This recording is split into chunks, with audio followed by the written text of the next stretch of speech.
Hey everyone, Tony for keeping it mature here. I mean Tony for you. Behold, the face of true evil, Mara. In Buddhist cosmology, Mara is an incredibly important figure, commanding legions of lesser demons in a realm wholly evil but desirable nonetheless. Known as the Evil One and Tempter, he is the closest thing Buddhism has to a Satan figure, but is he truly the loathsome demon we think, or something much more? With depictions ranging in ridiculousness across media, this entity plays a much larger role in our very reality than you might think. With some saying he even rules our very earth, who is Mara exactly? Without any further ado, in celebration of October and Halloween, let's talk about the scariest demon. This video was made possible by the great people over at my Patreon. If you'd like to support, check the link in the description below. Also, I have a Discord, so if you want to come chat with me and other wannabe theologists, join and hang out. The name Mara comes from Sanskrit, one of the oldest languages still used today, with texts dating back to 3500 BC. In this tongue, Mara is a verbal noun, meaning causing death or killing. This direct translation has much more nuance than one who brings death, however. In context, Mara represents the death of the spirit through what is known as unskillful emotions, like greed and hatred. While Mara is a living entity, as described in many occasions, there is also a manifestation of Mara that is more metaphorical. Klesha Mara is the manifestation of the previously mentioned unskillful emotions. Any emotion that leads to delusion and straying from the path of enlightenment, some even going so far as saying any desire at all, is a form of Mara. Mrtuya Mara is literally death. It can be extrapolated that this form of Mara is death that leads to rebirth, which in turn means one did not achieve enlightenment and thus must be reborn again. Skanda Mara is the most interesting, and one that is often used when describing the demon Mara. Skanda Mara is the metaphor for conditioned existence itself. Interestingly enough, Mara is said to sit atop the sixth heaven of desire realm, this realm encompassing our earth. From Buddhist teachings, we know that life is suffering, or dukkha. Humans are born slaves to their desire, and much Buddhist doctrine is dedicated to the reality and suppression of said desire. Such a subject was even the main topic of the Buddha's first sermon, and a cornerstone of the Four Noble Truths required to be understood by those seeking enlightenment and true insight into reality. In order to know the nature of Mara in all its forms, we must first know, or at least hear about, the Four Noble Truths. These truths are accepted by all forms of Buddhism and take lifetimes to understand, but allow me to summarize. The first truth is suffering, or dukkha, as mentioned before. This is a fundamental characteristic of existence and the continual cycle of samsara. Samsara being the word for the continual cycle of life and death in our world, literally translating to wandering. The first truth is the most simple, yet deceptively difficult to fully understand. Life itself is suffering, and the truth is the identification that life is suffering. Suffering can take many forms, however, and affect one's mind, body, and soul, as described by the Buddha in his final sermon. The Buddha describes the skandhas, or aggregates, encompassing the entirety of an individual's mental and physical existence. You aren't simply a body and a soul. There are 5 unique aspects of a human. 1. Matter or body, the manifestation of the 4 elements: earth, air, fire, and water. 2. Sensation or feeling, that which our body feels naturally, like thirst and hunger. 3. Perception or specifically sense of objects, our feeling of outside stimuli. 4. Mental formations or disposition, the way we perceive others and internally feel about the world. And 5. Consciousness, specifically consciousness of the other aggregates. Each of these 5 aggregates belonging to a person can be subject to unique idiosyncrasies that lead to suffering. A man who is envious has his mental formations weighing down his soul. A man who is slothful has his sensation controlling his every move. Each aggregate of the self must be trained and tempered by piety and the pursuit of understanding. Many lifetimes can be spent, and true understanding of even the first noble truth can be out of reach. The second noble truth, complementing the first, is the origin or cause of suffering. The Buddha describes suffering in association with craving or attachment. Later sermons gave more nuance, coming to understand suffering as stemming from negative actions such as harming others and lying, going even further to say that the negative mental state that leads one to committing those actions is the true cause of suffering, such as desire, hatred, and most importantly, ignorance. When the Buddha says ignorance, this is referring to a mental state of ignorance, more akin to misconception. seeing beauty where there is ugliness, pleasure where there is pain, and permanence where there is impermanence. Some of the Buddha's main teachings are that not only is life suffering, but also that all in life is impermanent. Not seeing the world as it truly is, in an ignorant state, is quite possibly the main cause of suffering. In this respect, Buddhism does not deny the existence of pleasure potentially being a positive, simply that it's a fleeting feeling. The pursuit of pleasure is viewed as an endeavor to appease an unquenchable thirst in the suffering of a human. This sentiment underlies the perception of happiness in and of itself as well, as only aging, sickness, and death are certain in one's life. The third noble truth, in contrast with the previous two, is the cessation of suffering, commonly known as nirvana. Nirvana can be understood as a transcendental state free from suffering. Some achieve nirvana after their death, having successfully completed their final cycle in samsara and ascend to a higher spiritual realm. Others achieve enlightenment while still living, such as Siddhartha Gautama or the Buddha himself. The fourth noble truth, complementing the third, is the guide to the cessation of suffering through the Noble Eightfold Path.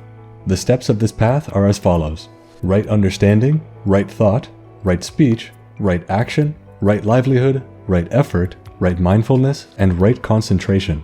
These steps are divided up into three main categories, being moral conduct, thought, and wisdom. I can't claim to fully understand these steps. If I did, I'd probably be saying sayonara to all of you as I ascended to the next plane of existence. I guess I haven't gained enough karma in my past lives. Speaking of karma, that concept is also very important to understanding the cosmology of Buddhism. Contrary to what is commonly understood as karma being a sort of inescapable destiny, in Buddhism, karma refers to good or bad actions a person takes during their lifetime. Good actions like generosity, meditation, and bringing about long-term happiness result in good karma, lightening the soul. Bad actions like lying, stealing, and giving in to temptation result in bad karma, weighing down the soul. Depending on one's own accumulation of karma and adherence to the Noble Eightfold Path, one can be reborn in different stations within the cosmology. You heard that right. Depending on your karma, you may be reincarnated as an animal or insect, sure, but also you may be reborn as a human or as an entirely new entity. The realm of man is only a small part of the cosmos after all. With all the preliminary information out of the way, we can finally begin to understand Mara. As a physical being, Mara is the ruler of our world, the world of suffering and desire.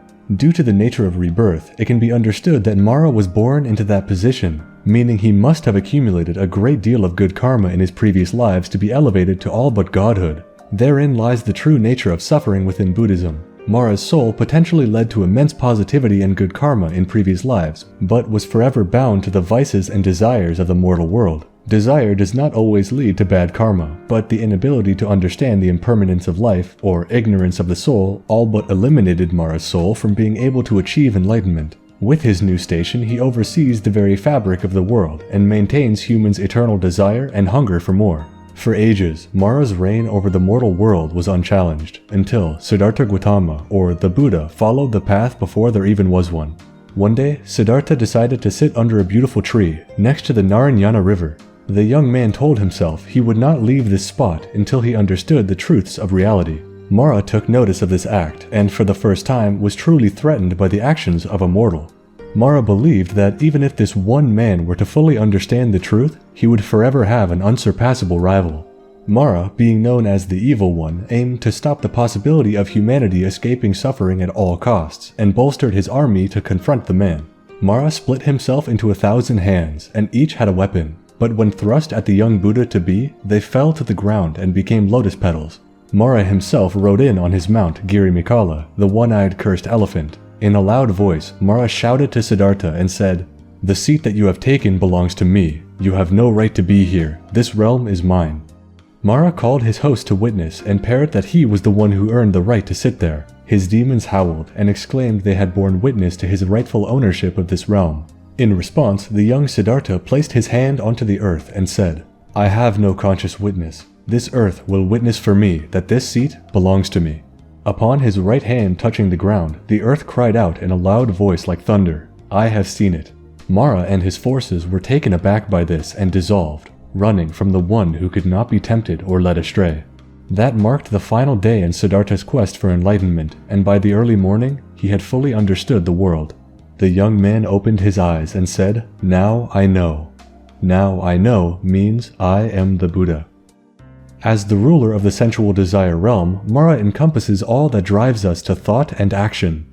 To any normal man, his influence is imperceptible but also undeniable. In Buddhism, there are what is called the 5 hindrances, which are sensual desire, ill will, sloth, restlessness, and doubt. Each of these hindrances inflicts negative states of mind on us every day, leading us further from the Noble Eightfold Path and can lead to bad karma. The very first of these, being sensual desire, is the realm Mara rules. Until Siddhartha Gautama, it was thought that Mara would rule over humanity forever, but now we know he can be conquered. According to the Buddha Vamsa, a book recording the lives of all Buddhas, there are 27 Buddhas that preceded the first, along with one that is yet to come. We can all conquer the evil desire within us. We can all conquer Mara. Mara in Shin Megami Tensei is a remarkably phallic yet somehow quite accurate design. Being a green mass of tentacles with a head of a you-know-what above a tiny nose and massive mouth. His design is most definitely a reference to the slang term used by Japanese Buddhist monks where the name Mara means penis. But it also makes sense as in some renditions of the story of Mara and Siddhartha, he had genitalia for a face, or in some cases, for a head. In the games, he's described consistently as the evil one who tempts mortals and represents the fear of death. Interestingly, Mara's gender is often said to be females in the bios the game gives, which creates more questions than answers, though the gender changes a lot. It could be a reference to the fact that Mara was born into that position, insinuating that it also dies. I suppose the person reincarnating as Mara could be male or female. His or her mount, Girimikala, is a completely separate demon in SMT and is accurately portrayed as a one-eyed elephantine creature said to bring about misfortune with its evil eye. Depending on the game, he is standing up or a quadruped, more like his real-world depictions. Despite how ridiculous Mara looks at first glance, with context, it makes it at least somewhat less unbelievable. At the very least, it's not completely inaccurate. That was Mara, the evil one and ruler of the world. Let me know what you think of the Buddhist cosmology and the Celestial King in the comment section down below, and while you're down there, leave a like and subscribe if you haven't already. Special thanks to Anton, Big T, Frankie Stoned, Jim Taylor, Just a Middleman, Konyuna, Matt M, Mr. 8 Eyes, VideoGamer75, and many more for supporting the channel on Patreon. If you'd like to support, check the link in the description below. This video became much larger in scope than just Mara, but I hope you liked it and learned something new. Thanks for watching this Mara lore and Buddhism explained video, and I'll see you in the next Tony for You. Have a good one.